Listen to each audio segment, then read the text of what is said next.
I Robot, Isaac Asimov. One man saw it coming.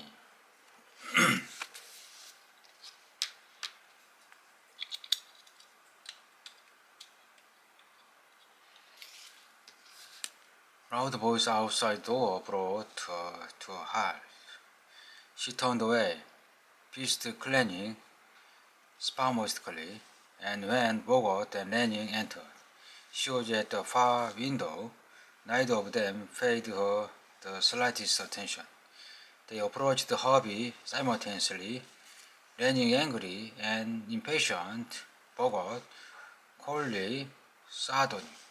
The director spoke first. Here now, Herbie, listen to me. The robot brought his eye sharply down upon the aged director. Yes, Dr. Annie. Have you discussed me with Dr. Bogart? No, sir. The answer came slowly, and the smile on Bogart's face flashed up. What's that? Bogart shoved in ahead of his superior and straddled the ground before the robot. Repeat, what you told me yesterday.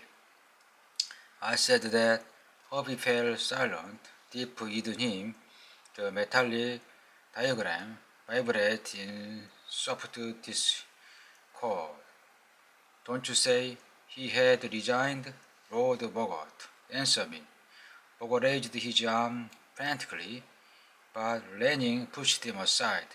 Are you trying to bully him into line? You heard him, Lanning.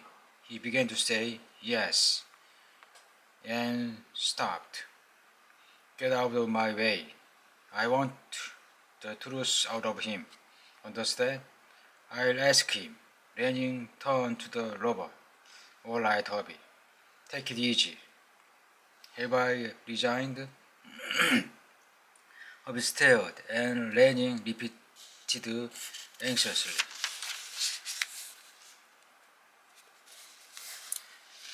Have I resigned? There was the faintest trace of a negative shake of the robot's head. A long wait produced nothing further. The two men looked at each other, and the hostility in their eyes was all but tangible. What the devil? Blood Bogart. Has the robot much mute? Has the robot gone mute? Can't you speak? You monstrosity. I can speak, came the ready answer. Then answer the question. Didn't you tell me Lanning had resigned? Hadn't he resigned? Again there was nothing but dull silence. Until from the end of the room, Susan Calvin's laugh rang out suddenly, high-pitched and semi-hysterical. The two mathematicians jumped, and Bogart's eyes narrowed. You hear? What's so funny? Nothing funny. Her voice was not quite natural. It's just that I'm not the only one that's been caught. There's irony in three of the greatest experts in robotics in the world falling into the same elementary trap, isn't there? Her voice faded, and she paid a pale hand to her forehead. But it isn't funny. This time the look that passed between the two men was one of the raised eyebrows. What trap are you talking about? Asked Lanning stiffly. Is something wrong with Hobby? No. She approached them slowly. Nothing is wrong with him. Only with us. She halted suddenly and shrieked at the robot. Give away from me. Go to the other end of the room and don't let me look at you. Hobby cringed before the fury of her eyes and stumbled away in clattering throat. Lanning's voice was hostile. What is all this, Dr. Kelvin? She faced them and spoke sarcastically. Surely you know the fundamental first law of robotics? The other two nodded together. Certainly, said Bogart irritably. A robot may not injure a human being, or though in action, allow him to come to harm. How nicely put, sneered Kelvin. But what kind of harm? Why, any kind? Exactly, any kind. But what about your hurt feelings? What about the deflation of one's ego? What about the blasting of one's hopes? Is that injury? Lenin frowned. What would a robot know about? And then he caught himself with a gasp. You've caught on, have you? This robot reads minds. Do you suppose it doesn't know everything about mental injury? Do you suppose that if asked a question, it would give exactly that answer that one wants to hear? Wouldn't any other answer hurt us? And wouldn't Harvey know that? Good heavens, muttered Bogart. The psychologist cast a sardonic glance at him. I take it you asked him whether Lenin had resigned. You want to hear that he had resigned, and so that's what Harvey told you. And I suppose that's why, said Lenin tonelessly. You would not answer a little while ago. You couldn't answer either way without hurting one of us.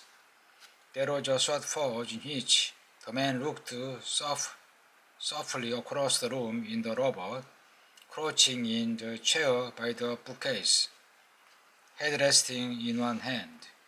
Susan Kelvin stared steadfastly at the floor. He knew of all this, that devil knows everything, including what went wrong in his assembly. Her eyes were dark and brooding. Lenin looked up. You are wrong there, Dr. Kelvin. He doesn't know what went wrong. I asked him. What does that mean? cried Kelvin. Only then you didn't want him to give you the solution? It would puncture your ego to have a machine do what you couldn't. Did you ask him? She shot at Bogart. In a way, Bogart caught and reddened. He told him that he knew very little about mathematics. Lenin laughed, not very loudly, and the psychologist smiled caustically. She said, I'll ask him. A solution by him won't hurt my ego. She raised her voice into a chord, imperatively. Come here. He rose and approached with hesitant steps. You know, I suppose, she continued, just exactly at what point in the assembly the extraneous factor was introduced, what an essential one left out. Yes, said Herbie, in tones barely heard. Hold on, broke in Bogart angrily. That's not necessarily true. You want to hear that? That's all. Don't be a fool, replied Kelvin. He certainly knows as much math as you and Lenin together. Since he can read the mind, give him his chance. The mathematician subsided and Kelvin continued. All right then, Herbie, give. We are waiting. And in an aside, get pencil and paper, gentlemen.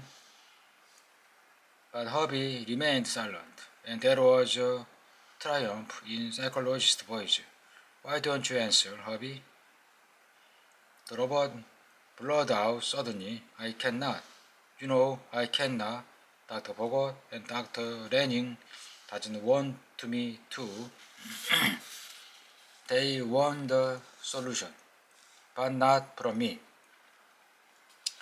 Lenin broke in, speaking slowly and distinctly. Don't be foolish, Herbie. We do want you to tell us. Bogon nodded curtly.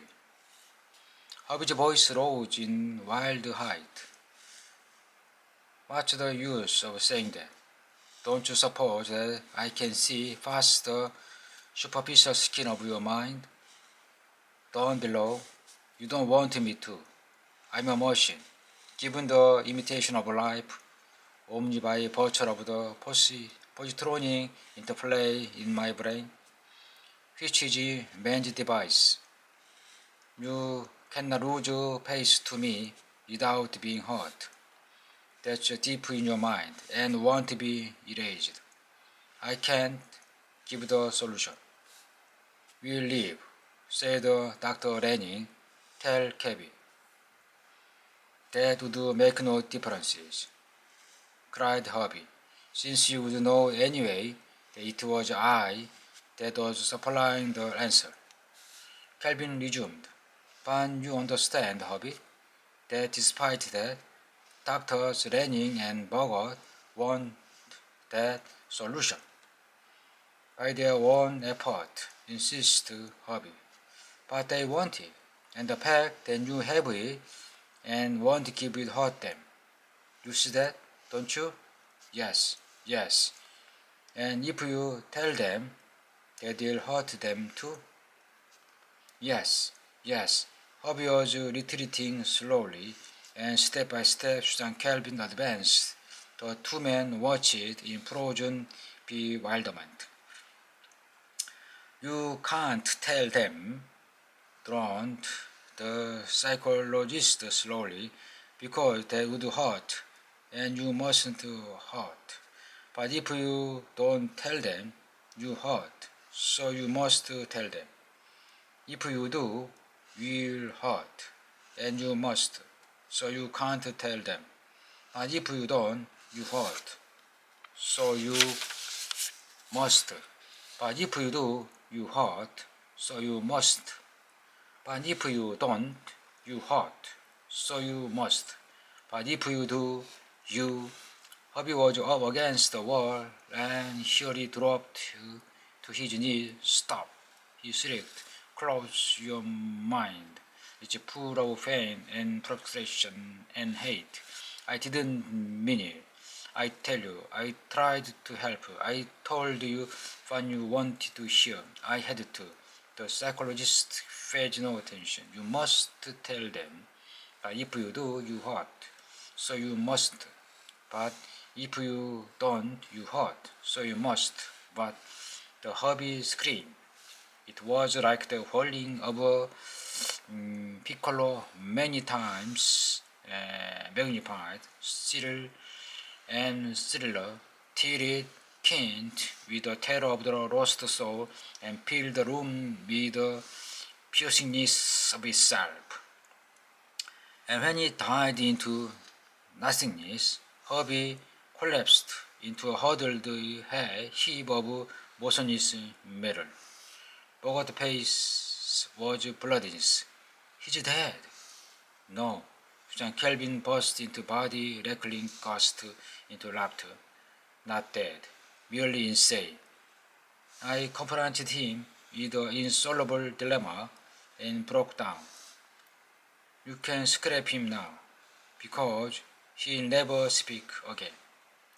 Lanning was on his knees beside the thing that had been Herbie. His finger touched the cold, unresponsive metal base, and he shuddered. You did that all on purpose. He rose and paced her. Face contored. What if I did? You cannot help it now. And in a sudden access of bitterness, he deserved it. The director seized the paralyzed, motionless Bogart by the wrist. What a difference is it? Computer, he sighed. A thinking robot of this type is worthless anyway. His eyes were walled and tired, and repeated, "Come, Peter." It was a minute, about 2 sentences left that Dr. Susan Kelvin regained part of her mental equilibrium. Slowly her eyes turned to the living dead hubby, and the tightness returned to her face. Long she stared while the triumph faded, and his helpless prostration returned. And of all her turbulent thought, only one infinitely bitter word passed her lips: liar. That finished it for then. Naturally, I knew I couldn't get any more out of her after that. She just sat there behind her desk, her white face cold and remembering. I said, "Thank you, Dr. Galvin," but she didn't answer. It was 2 days before I could get to see her again.